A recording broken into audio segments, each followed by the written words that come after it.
तभी तुमको ये भेद बताए।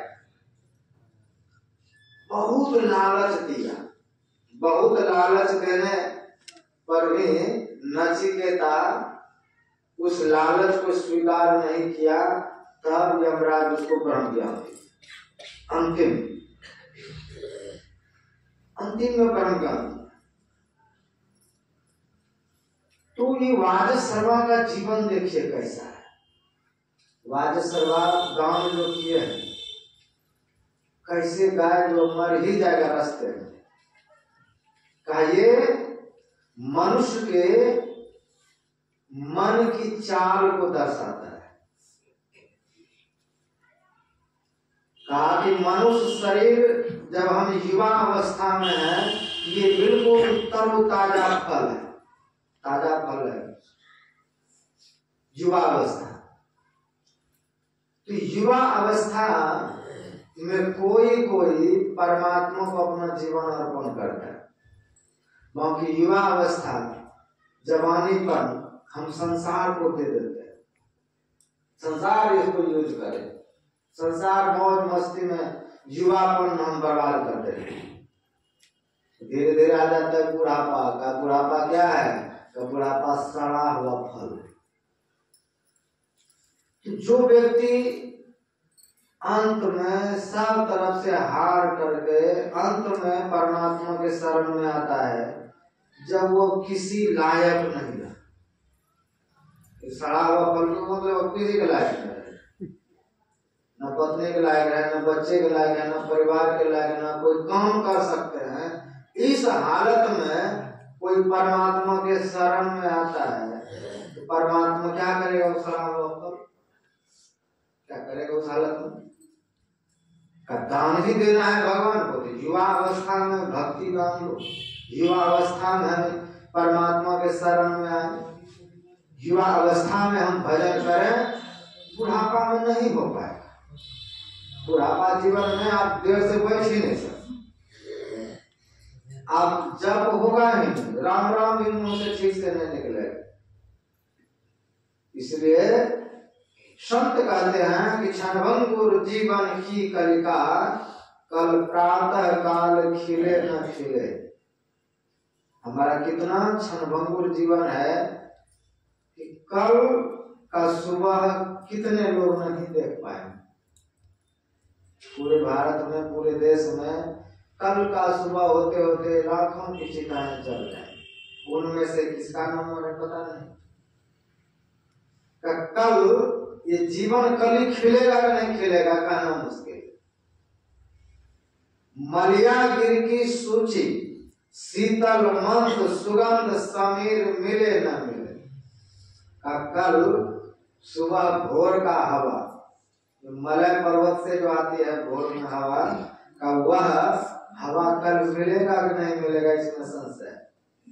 कल काल कुठार लिए फिरता, तन नम्र से चोट झिले न झिले, भजले हरि नाम हरि रसना, फिर अंत समय में हिले नहीं।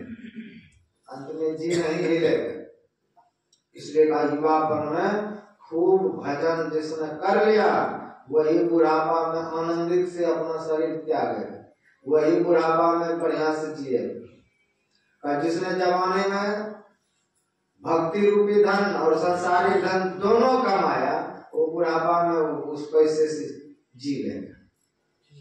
जिसने ना भजन किया ना धन कमाए, तो कहा जैसे बूढ़ा कोई पक्षी उस तालाब में है जहां धीरे धीरे पानी सब सूख गया, खाने को कुछ नहीं, अब उड़ भी नहीं सकता है, तालाब में मछली भी नहीं, क्या खाएगा। ऐसे हालत इस जीवन का न हो। तो जीवन में हम लोग देखते हैं जिस परमात्मा ने सब चीज दिया है, जब हम उसी का पूजा करते हैं, बोले नारायण प्रसाद, नारायण पूजा होती थी घर, तो उसमें देखते हैं भगवान के लिए पूजा वाला सुपारी दीजिए, वो सुपारी को खाता है। वो पूजा वाला वस्त्र दीजिए, वो वस्त्र किसी के काम में आता है। पूजा वाला जितना चीज आपको मिलेगा वो मनुष्य के काम के लायक नहीं रहा। सबसे नीचे बिल्कुल रद्दी से रद्दी चीज हम उसके लिए लेते हैं, भगवान के लिए। तो कहा ये जो हमारा आदत बना हुआ है, भगवान को जब भी चीज कुछ देना है तो रद्दी देना है। जीवन भी तभी उसके शरण में देना है तो रद्दी हो जाएगा। तो रद्दी जीवन परमात्मा को जो हम देना चाहते हैं, इसलिए लोग कई लोग बुढ़ापा में आएगा, बिल्कुल सब तरफ से सठिया जाएगा, तब सदगुरु के शरण में आएगा, वो कुछ भी नहीं कर पाएगा, नहीं हो पाएगा। इसलिए संत कहते हैं कि हम अपने जीवन में सोच विचार करके परमात्मा के शरण में जितना जल्दी आ सके। कहा जीवन खत्म हुआ तो जीने का ढंग आया। जीवन तो खत्म हो गया है, लेकिन अब जीने का ढंग आ रहा है। सब भजन कर रहा है, कर लेते हैं, पता नहीं परलोक में क्या हो, इसी डर से अब भजन करने आए। जीवन खत्म हुआ तो जीने का ढंग आया, सम्मा बुझ गई तो महफिल में रंग आया। मन की मशीनरी ने तब चलना सीखा जब तन के हर एक पुर्जे में जंग आए। अब इतना जंग आ गया है कि घुटना सीधा नहीं होता है, बैठेंगे कैसे? कई लोग ऐसे दीक्षा लेने आते हैं, वो बैठ नहीं पाता, ऐसे पड़े हुए हैं। अब उसका ठोना खत्म हो चुका है, वो आसन लगा नहीं सकता है। तो कहा मन की मशीनरी में मन को अब चलना सिखा है। मन को पाप पुण्य का भय है, लोक परलोक का भय है, तो मन कहते थोड़ा भजन कर ले, और शरीर कहता खबरदार भजन होने ही नहीं होगा। कांप रहा है, पीठ में दर्द है, कमर में दर्द है, घुटना में दर्द है, अब मलहम रगड़ते रहिए घुटना पर, अब भजन नहीं होने दे। तो मन की मशीनरी ने तब चलना सीखा जब तन के हरेक पुर्जे में जंग आया। गाड़ी निकल चुकी तो घर से चला मुसाफिर, मायूस हाथ मलते घेरन में लौट आए। दुनिया के काम धंधों में सुमरन का वक्त ना निकले। संसार के काम इतने काम हो गए कि सुमरन का वक्त ही नहीं निकला। उस वक्त मांगे जब वक्त तंग आए। इतना कम वक्त होगा, इतना कम समय आपके पास होगा, और उस वक्त भगवान से टाइम मांगेंगे कि हमको 5 मिनट और जीने दीजिए। 5 मिनट के लिए 1 ही मिनट हमको हे भगवान मुंह में बोली दे दो, थोड़ा सा बेटा को बता दो कहाँ पैसा अटका हुआ है, ये भी समय नहीं।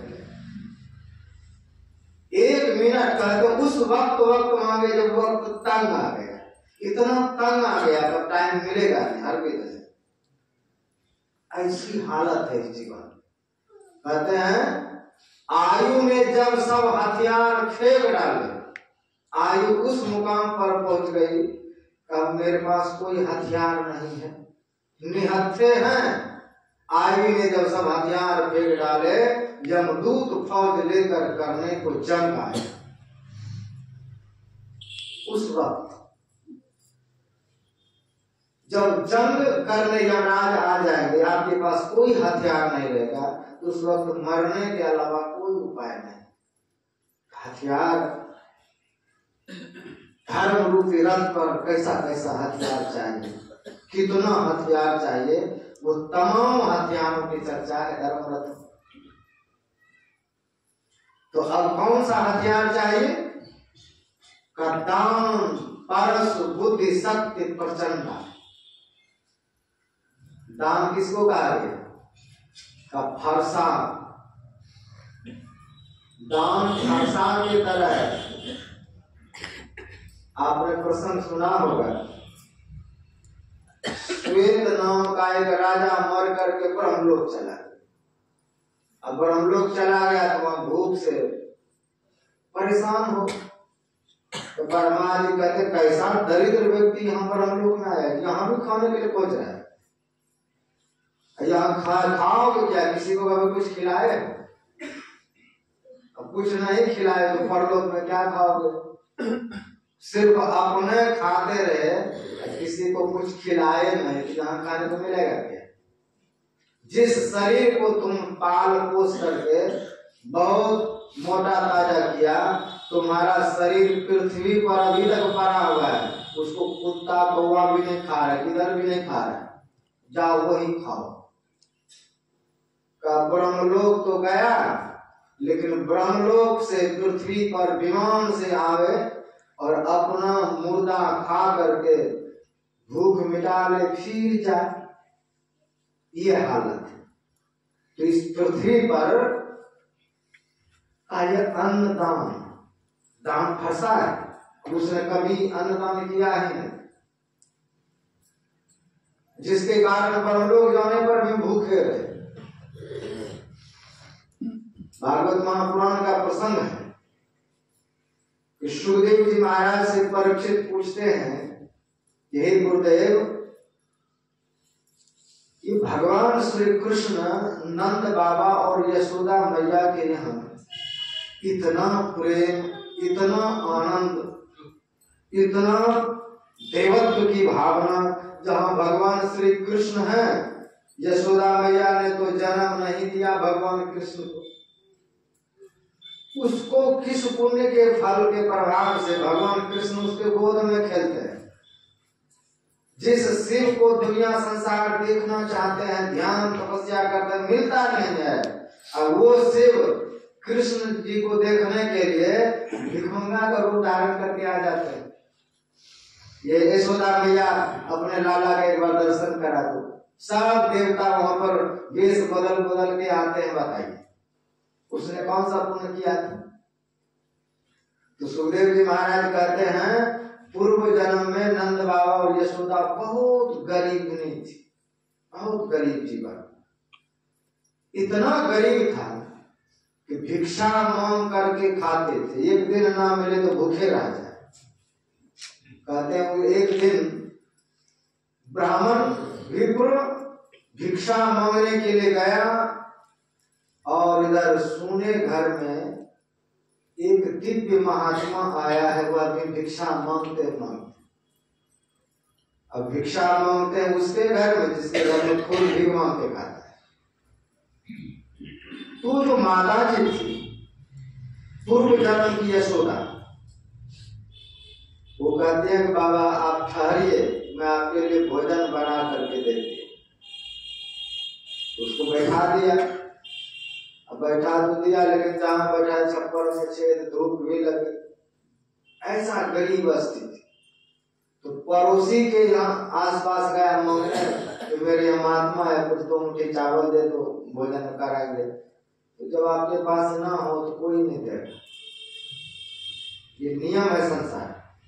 जब आपके पास में ना हो तो पड़ोसी भी आपको देने के लिए तैयार नहीं होगा, ये प्रकृति का भी नियम है। किसी के घर में आग लग जाए ये हवा और उसको जला देता है, एक दीपक जला लो, यही हवा उसको बुझा देता है। कैसा है? तो संसार बढ़े हुए को बढ़ाता है, घर में आग लग जाए तो पानी देते रहो, हवा और तेज से बहेगा तो उसको जला कर राख करते हैं। अब दीपक को आंचल की ओर में बचाते हैं, फिर भी हवा का मौका लगे बुझाएंगे, क्योंकि गरीब है, छोटा सा है, उसको और बुझाने के चक्कर में लगा हुआ है।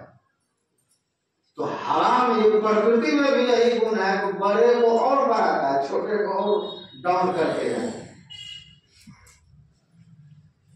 अग्नि बढ़ाता है और दीपक को बुझाता है, ऐसी हालत है। तो कोई भीख भी नहीं दिया, तो अंत में महात्मा जी मेरे दरवाजे पर हैं, भूखे हैं। उनका बेटा था, 7 वर्ष का बेटा था, उसका हाथ पकड़ा, कहा चलो अब दुकान में जाकर के अपने पुत्र को गिरवी रख दिया। काम को एक आदमी का भोजन सामग्री चाहिए, जब तक मैं आपको पैसा ना लौटा दूं तब तक मेरा बेटा आपके दुकान में ही रहेगा, यही काम करेगा। तो 7 वर्ष का बेटा गिरवी रख करके भोजन सामग्री लाया, भोजन बनाया, महात्मा को पवाने लगा। देखा कि ये कह भिक्षा मांग के खाते हैं, छप्पर में छेद है, घर ठीक ठाक, इतना सुंदर भोजन कहाँ से लाए? महात्मा भोजन करते करते आंख बंद किया तो उनका सारा चरित्र जान लिया कि एक मुझको भोजन कराने के लिए इसने अपना बेटा तक को गिरवी रख दिया है दुकान। हृदय भराया कि इतना ये अमीर हृदय की है लेकिन संसारिक धन नहीं, लेकिन हृदय से कितने महान है, हृदय में कितनी महात्माओं के प्रति इसका प्रेम है। तो भोजन करने के बाद आशीर्वाद दिया, देवी इस जीवन को तुम जैसे तैसे काट लो, लेकिन अगले जीवन के लिए मैं आशीर्वाद देके जा रहा हूं कि तुमने 7 वर्ष का बेटा गिरवी रखा है तो 7 वर्ष तक जगत गुरु भगवान श्री कृष्ण तुम्हारा बेटा बन करके सेवा करे। श्री सद्गुरु महाराज की। भगवान श्री कृष्ण सुखदेव गुरुदेव कहते हैं परीक्षित उसी पुण्य का फल है। एक थाली भोजन पावाया था, महात्मा इस पर रीझ करके प्रसन्न होकर के जो आशीर्वाद दिया है। आज देखो ये राजा रानी है, यहाँ नंद बाबा और यशोदा मैया राजा रानी होकर के, और इसके यहाँ भगवान कृष्ण जन्म तो किसी और ने दिया है, लेकिन बीच में जो पुण्य हुआ उस पुण्य के प्रभाव से इसके यहाँ आनंद मग्न है। तो भगवान कृष्ण जब जन्म लिए तो नंद बाबा 7 तिल का ढेरी दान किया। कैसे? उसमें सोने चांदी का बर्तन घुसा घुसा करके, गुप्त दान, तिल का ढेरी और उसमें बर्तन घुसा घुसा करके सब में वो दान कर देते थे। तो दान क्या है? दान फरसा है। राजा श्वेत अपना मुर्दा शरीर खाता रहा। ब्रह्मा जी से पूछा महाराज ये कब तक दुर्गंधन रहेगा? का जब तक किसी संत का दर्शन नहीं होगा तब तक तुमको ये मुर्दा खाना नहीं पड़ेगा। तो ये फिर पृथ्वी पर से अपना ही मुर्दा शरीर खा करके हाथ मुंह धो रहा था तालाब। उसी समय एक ऋषि बैठा। ऋषि ने देख लिया कि इतना दिव्य स्वर्ण मुकुट है, इतना दिव्य चेहरा है, वो मुर्दा खाता है, ये कैसा प्राणी है? पूछा करे तुम कौन हो? कहा महाराज आप नाम सुने होंगे कि मैं राजा श्वेत हूं। राजा श्वेत इतना दिव्य चेहरा मुर्दा क्यों खाते हो? कहा महाराज ऐसा मेरा दंड है कि मैं धरती पर कभी किसी को भोजन नहीं कराया। तो ब्रह्मलोक जाने पर भी हमको देखिए अपना मुर्दा का शरीर खाना पड़ता है, लेकिन कहा है कि जिस दिन अगस्त ऋषि मिलेगा उस दिन तुम्हारा ये सब दंड समाप्त हो जाए। अगस्त ऋषि तो मैं ही हूं। उनके चरण पर गए, हाथ में जो स्वर्ण का कंगन था मठिया, उसको उतार करके अगस्त ऋषि के हाथ में जैसे दान किया तो उसका मुर्दा शरीर वहां से आलोकित हो अंतर्धान हो गए। फिर प्रणाम पाती करके वो ब्रह्मलोक लौट। तो यहाँ पर भगवान राम कहते हैं कि दान जो है वो फरसा की तरह है। राजा श्वेत का कितना भयंकर दुख था, उसमें अगस्त ऋषि को वह जो दान किया उतने दान मात्र से वह दुख उसका कट गए। और अगस्त ऋषि ने वह दोनों स्वर्ण जड़ित मठिया जो था वो भगवान राम को दान कर दिया। तो भगवान राम कहते हैं कि प्रभु गुरुदेव आप तो संत हैं, आपको दान लेना चाहिए, लेकिन मैं तो विनाश था, मैं दान कैसे ले सकता हूँ? भी आप गुरुजन से का मैं आपको नहीं दे रहा, आपके सुपुत्र जो हैं लव कुश उनके लिए मैं यह दे रहा हूं, इसलिए आप सहर्ष इसको स्वीकार कीजिए। तो भगवान राम कहते हैं कि विभीषण दान एक फरसा है, दान परस बुद्धि शक्ति प्रचंडा, दान परस बुद्धि शक्ति प्रचंडा। निर्मल बुद्धि जो है का ये त्रिशूल के तरह है। दान परस बुद्धि शक्ति प्रचंडा, ये प्रचंड शक्ति की तरह है हमारे आपके जीवन में। इसीलिए जीवन में थोड़ा ना थोड़ा रोज ये पंच कर्म में आता है, रोज कुछ ना कुछ कहीं ना कहीं किसी न किसी रूप में दान देने की प्रवृत्ति रखना चाहिए। गृहस्थ धर्म के लिए नियम रोज होना चाहिए, कहीं ना कहीं। नहीं कोई मिलता गाय को एक रोटी ही देता, लेकिन देना चाहिए। ये कर्म है, पंचकर्म है, उनमें ये सब आता है। तो दान पर बुद्धि शक्ति प्रचंडा, ऐसे प्रचंड शक्ति, ऐसी प्रचंड बुद्धि जिसकी है, वो अपने जीवन में ये हथियार अपना तैयार कर ले। अनुभव ज्ञान क्या है? अनुभव ज्ञान जो है कठिन को दंडा का, जिसको अनुभव ज्ञान हो गया, तो अनुभव ज्ञान आपका कोई काट नहीं सकता। अनुभव ज्ञान को कोई आपको हरा ही नहीं सकता किसी चीज में। का अनुभव ज्ञान जिसको हो गया, का ये कठिन वर विज्ञान कठिन को दंडा का ये महान धनुष है, जिस धनुष को कोई तोड़ नहीं सकता। ऐसा आपके पास धनुष हो जाए, का धनुष हो गया। अब तीर की बात, हथियार करके कैसे कैसे बनाया। अचल अमल मन त्रोण समाना, समझ नियम शील मुखना। सुबह इसी पर चर्चा हुआ, यम नियम का, जिसका मन अचल हो गया, ये चलायमान नहीं है। कोई आपके मन को चला नहीं सकता है, हिला डुला नहीं सकता है। ऐसे अचल मन जो है, जिसमें तीर रखा जाता है, त्रोण पीठ पर लटका रहता है, उसमें तीर रहता है। तो उसमें कितने तरह के निर्मल मन में, अमल मन में कितने तरह के तीर रहेंगे। सम जम नियम शील मुख नाना। सम यम और नियम, गुरु महाराज ने 10 नियम बताए, 10 यम बताए और एक नियम।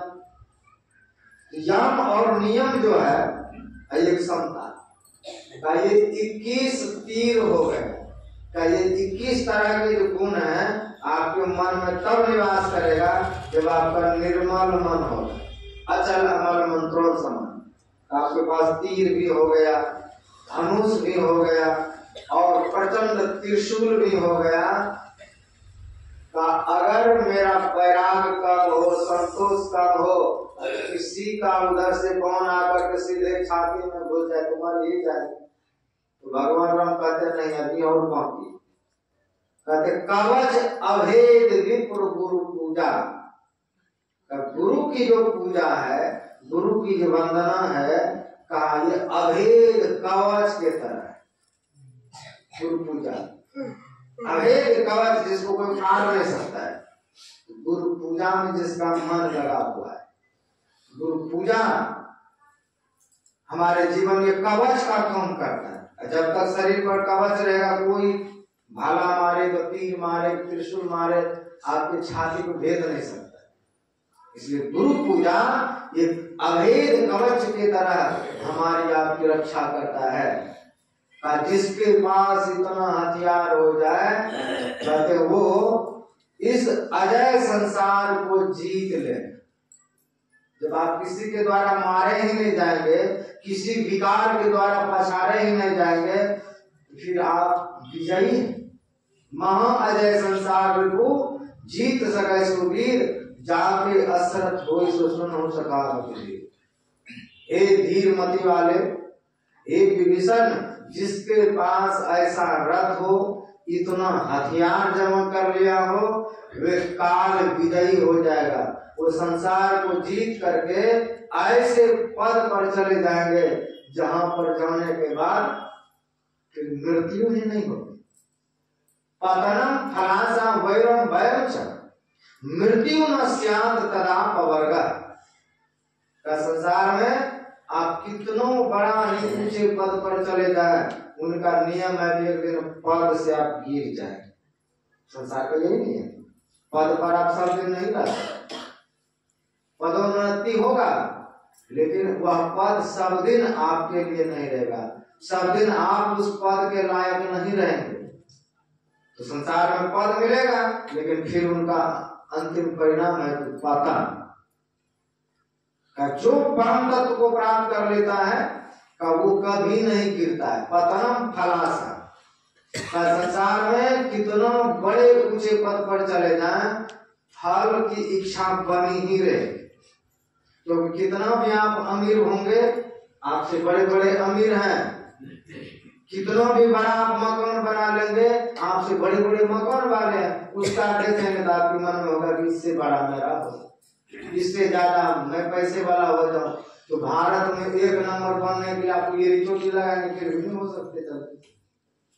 फिर भारत में बड़े हो जाएंगे, दूसरे देश में आपसे बड़े पैसे वाले हैं, कहाँ तक जाएंगे? कितना जाएंगे, कितना कुछ भी करेंगे, तो नियम ही बने रहेंगे। फल की इच्छा बनी ही रहेगी कि और 10 करोड़ हो जाता था, हम उसके बराबर हो जाते, हम भारत में फर्स्ट नंबर हो जाते धनियों में। तो ये सब तमाम रोग लगा रहे हैं।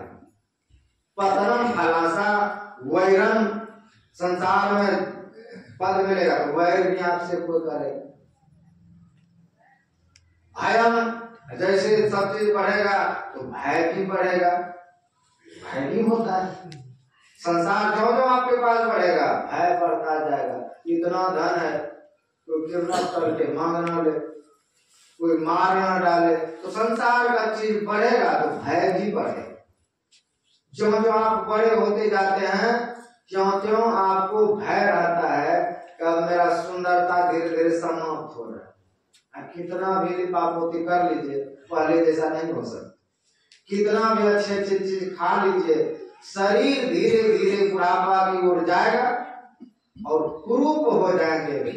तो संसार में डर है, शरीर सुंदर है जिसमें डर है, धन है जिसमें डर है, जीवन है मृत्यु का डर है। तो हर एक रास्ता पर संसार भयावह है।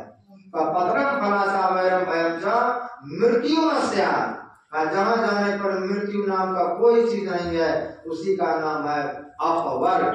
का अपवर्ग सत्ता को कब पाएंगे? जब आपके ये रावण कुंभकर्ण मेघनाद मरेगा, इन तीनों को मारकर उस शांति रूप की सीता को प्राप्त कर लेंगे। गुरु महाराज कहते हैं शांति रूप सर्वेश्वर कहिए। वह शांति कौन है? शांति स्थिरता। कब शांति रूप सर्वेश्वर कहिए। गुरु महाराज कहते हैं वही शांति सर्वेश्वर है, परमात्मा है। उसको प्राप्त करके जीव उसी शांति का अनुभव करता है, अपने स्वरूप में मिल जाता है। कहते राम जपन्ते राम में वही पूछ देख प्रहलादम। का उस परमात्मा को भजने के बाद हम सब परमात्मा ही हो जाएंगे। यही मेरा असली रूप है, यही स्वरूप है, इसी में सुख शांति है। उसी के लिए ध्यान अभ्यास इत्यादि होता है, सो हम लोग करें। अभी के वाणी को यहीं पर विराम। बोलिए सद्गुरुदेव भगवान की जय।